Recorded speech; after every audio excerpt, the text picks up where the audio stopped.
আমরা জানি 23শে জুন আওয়ামী লীগের প্রতিষ্ঠা বার্ষিকী, এই দিন এই দলটি জন্ম হয়েছিল। আমরা এটাও ভুলে যাই নাই যে 23শে জুন 1957 সালে পলাশীর আম্মার কারণে চক্রান্তের মাধ্যমে মীর জাফর এবং আরো অনেকের চক্রান্তে সিরাজউদ্দৌলা পরাজিত হয়েছিল। 190 বছর আমাদের পরাধীন থাকতে হয়েছে।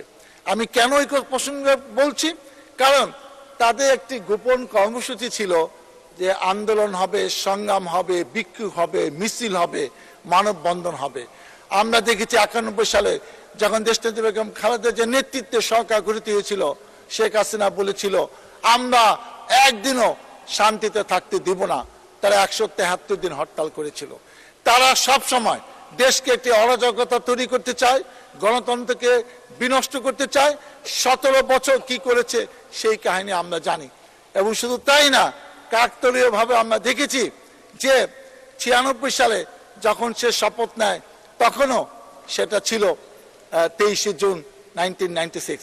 অতএব এমন একদিন হয়তো আসবে যে 23শে জুনকে বাংলাদেশের মানুষ বিশ্বাসঘাতকতার দিন হিসেবে উদযাপন করার প্রয়োজন হতে পারে।